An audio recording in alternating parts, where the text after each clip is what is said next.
Hello, my name is Ben and I have been asked to delve into the mysterious and unknown, questions without answers and objects that are out of place. Today we'll be looking at a personal favourite of mine, the Dyatlov Pass incident, named after the leader of this ill-fated expedition.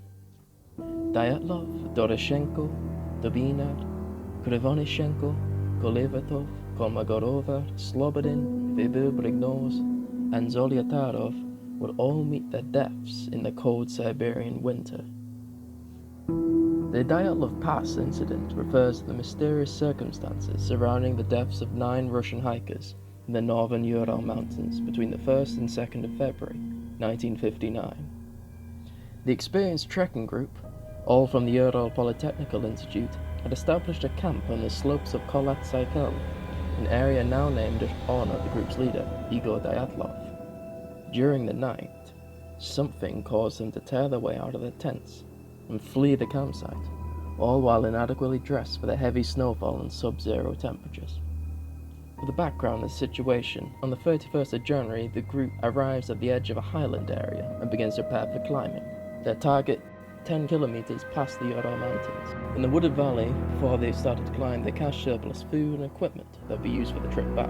The following day, the 1st of February, the hikers start to move through the pass. However, it appears they were unable to make it.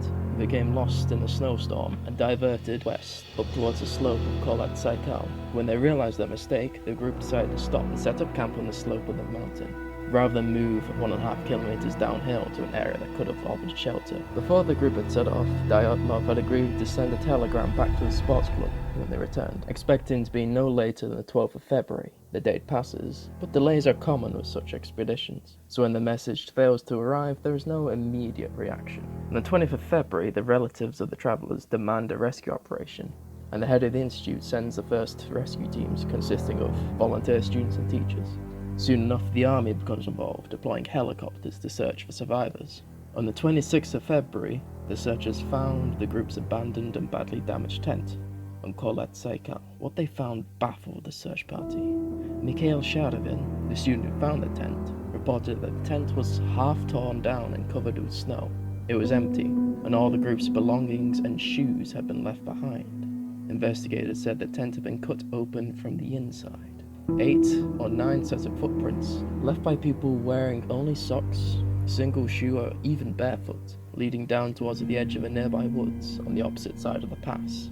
However, after 500 meters, these tracks were covered in snow, but at the edge of the forest, under a large Siberian pine, the searchers found the visible remains of a small fire, alongside the first 2 bodies, those of Krivonishenko and Doroshenko, shoeless and dressed only in their underwear. Branches on the tree were broken up to 5 meters high, suggesting that one of the skiers had climbed up to look for something.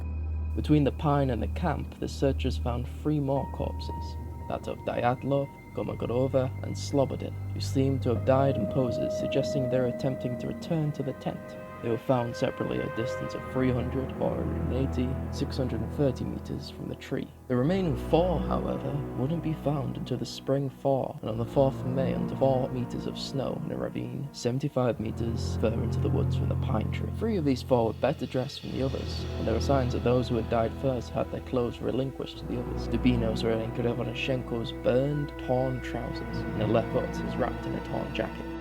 The investigation concluded that the first 5 travellers to be found had all died of hypothermia, but the bodies in May told a different story. 3 of them had fatal injuries. Vyborg-Brignoz had major skull damage, and both Dubina and Zolyatarov had major chest fractures. According to Boris Voroshodny, the coroner, the force required to cause such damage would have been extremely high, comparable to a car crash. Strangest of all, however, the bodies had no external wounds associated with bone fractures. It was as if they had been subjected to a high level of pressure. All 4 bodies, found at the bottom of the creek in the running stream water, had soft tissue damage to the head and face. Dubina was missing her tongue, eyes, part of the lip, as well as facial tissue and a fragment of skull bone. Zolyatarov was missing his eyeballs, and Kolevatov his eyebrows. These injuries were judged to have happened post-mortem, perhaps by animals. There are several theories on what caused caused the event, and what could have caused an experienced and trained group of hikers to flee their tent in the middle of a freezing Siberian night. First, and most reasonable, is an avalanche. Avalanche had started to bury their tent, and the group, waking up in a panic, had desperately cut their way out to avoid being trapped, which would explain their poor state of clothing and their general panic. However, there are several pieces of evidence that contradict this theory. The location of the incident had no signs of an avalanche. There were no patterns or debris left over, and the bodies were all covered with a very shallow layer of snow. Hundreds of expeditions have taken place in the region, and none have ever reported conditions that might cause an avalanche. Up-to-date technology has reported that the specific location of the incident was very unlikely to have an avalanche. The second theory was a katabatic wind, a natural phenomenon whereby dense wind flows downward slopes, sometimes at hurricane speed. This was implicated in this 1978 case in Sweden, where 8 hikers were killed and 1 seriously injured in the aftermath of a katabatic wind. The topography of Dyatlov Pass and the nearest mountain in Sweden is noted to be very similar. 2 other theories are infrasound that Donny Etch's book Dead Mountain suggested that Kármán vortex streets can produce infrasound capable of inducing panic attacks in humans. This theory is that this natural phenomenon induced panic attacks, causing them to flee in a mad rush from their tent, which would explain their lack of clothing, and it was only when they got down away from the slope that they came back to the senses and attempted to return. Another theory, and my personal favourite, is that it was the result of a Soviet parachute mine test. Parachute mines have been tested in the area. A parachute mine is an explosive that is designed to burst above the ground so as to avoid being blocked by buildings, and these kind of injuries are very similar to the ones suffered by the bodies found in May. Another aspect which could explain the lack of clothing is paradoxical